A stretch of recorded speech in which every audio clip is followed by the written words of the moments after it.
ভাই আপনাকে বাড়ি 2 পোটলা দিয়েছি। আচ্ছা শালা মানুষ দেখছো কি বড় বড় কথা কইলো। আর এখন যখন কইছি 2 পোটলা দিছি, বাস চুপ করে আইডিয়া গেল, মানিয়ে নেছে। এক কারণ নরম হয়ে পড়ছে মানুষ রে, খালি মোহে মোহে।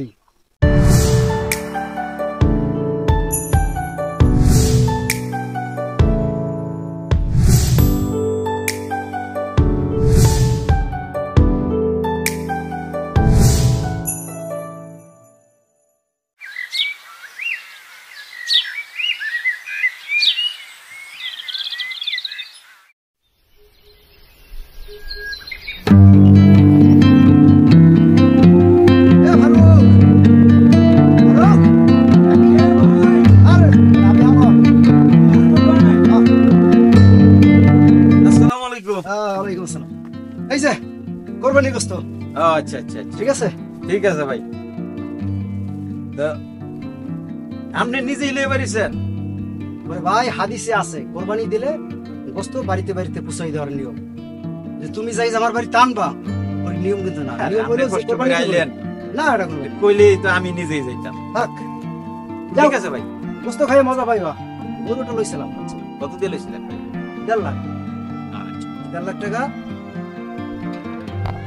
3.5 মন হয়েছে। দেখ আলহামদুলিল্লাহ। 1 কেজি করে পোটলা দিতে আসি, আমি এবার ওই একটু বাড়াই দিতে আসি। কি লেগা অনেক সময় দেখা যায় কি গৃহস্থে একটা পাইলো আর পাইলো না, তো এই যদি আধা কেজি দিয়ে হয় না, 1 কেজি দিলে মাইয়া পোলালের জন্য খাইতে পারে। না ঠিক আছে। ওই হিসাবে ঠিক আছে। আচ্ছা ভাই, আচ্ছা, আসসালামু আলাইকুম। ওয়ালাইকুম আসসালাম। এই তো পরে যাইও বাড়ি। ইনশাআল্লাহ। আচ্ছা।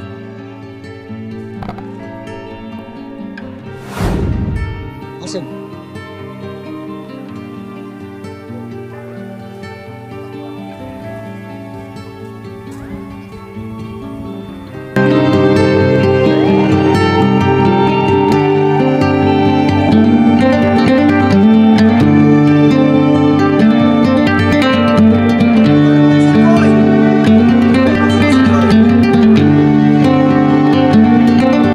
কোরবানি গোস্ত তোমার ভাই এলে তোর মাই কই?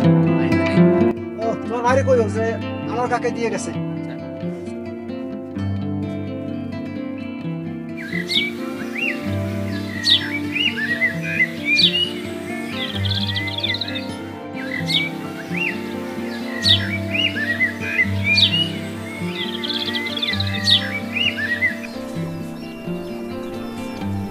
গরম গরম করছে। ওই মুজাফর, মুজাফর, হ্যাঁ বলেন। আরে বাবা বাইরে ওদিকে এলো। কোরবানি গোস্ত ঠিক আছে, মাই বলে খাইব। আর ইয়া এন দিকে শামসু বই বেরেন যায়।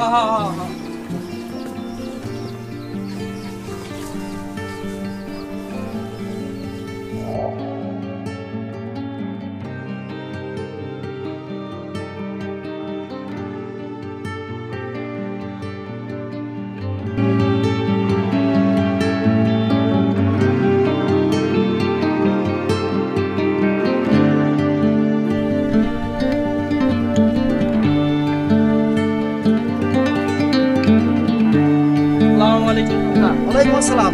কেন বইরছ? এই তো ভালো লাগতেছে না, গরম না, প্রচুর গরম দেন না, লিয়া বই আছে।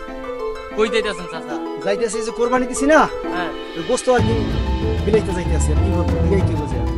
আচ্ছা আচ্ছা, আরই করো ওই বাড়ি যাইবার সময় আমাকে বাড়ি যাই, তোমার শাশির লাই দেখা করে যাইবা। ঠিক আছে আচ্ছা। চাচা। আসসালামু আলাইকুম। আচ্ছা, ওয়ালাইকুম আসসালাম।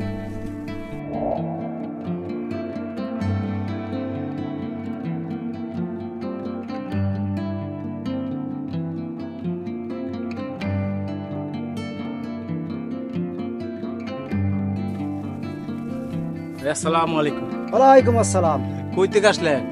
ওই কোরবানি দিছি তো, আর গোস্ত তো একটু বিলান লাগে, সবাই গরিব দুঃখী সবারই তো দেওয়া লাগে গ্রামে, ওই আর কি দিয়ে আসলাম। আচ্ছা ভাই, ব্যবসাটা কি ছাড়ুন যায় না? কোন ব্যবসা? সুদের ব্যবসাটা। সুদের ব্যবসা ছেড়ে দেবো? এটা কোনো কথা কইলেন? এটা কোনো কথা? এটা কথা হইলো?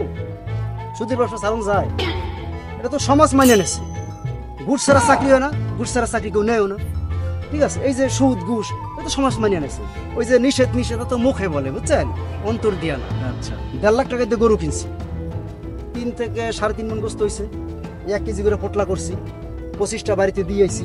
কেউ আমার গোস্ত ফিরেই দিল না, যে ভাই আপনি সুদের ব্যবসা করেন, গোস্ত লয়ে খালি মুখে মুখে কয় সুদ কর সুদ কর সুদ খায় ভালো না ভালো না বেদাত হারাম এডি কয় কই গোস্ত ফিরিয়ে দেবেন তারেকের বাপরে চেনেন না তারেকের বাপ হ্যাঁ, হ্যাঁ, সরকারি চাকরি করে 3টা গরু করবেন দেয় ঘুষের টাকা ঘুষ কর পুরো ঘুষ কর কই গোস্ত খায় না গোস্ত লইয়া যায় খায় তো গ্রামের মানুষই নাকি অন্য জায়গায় দেয় আচ্ছা হ্যাঁ? জানতে ঠিক আছে আচ্ছা তাহলে এটা সমাজ মানিয়ে আছে না তাই মুখে মুখে করলে তুই না ভাই আপনাকে বাড়ি 2 পোটলা দিয়েছি আচ্ছা তাহলে আসি হ্যাঁ আচ্ছা। তাহলে যান হ্যাঁ আসসালামু আলাইকুম ওয়ালাইকুম আসসালাম শালা মানুষ দেখছো কি বড় বড় কথা কইলো আর এখন যখন কইছি 2 পোটলা দিছি বাস চুপ করে আইডে গেল মানিয়ে নিছি এক কারণ আমরা নবাই বলছে মানুষ রে খালি মোহে মোহে কামে না খালি কয় সুদের ব্যবসা সুদের ব্যবসা সুদের ব্যবসাটা কি খারাপ সুদের ব্যবসা খারাপ সুদের ব্যবসা কেন না খালি কয় গোস্ত ধরে গোস্ত ঠিকই নেই খালি কয় সুদের ব্যবসা শালা শালা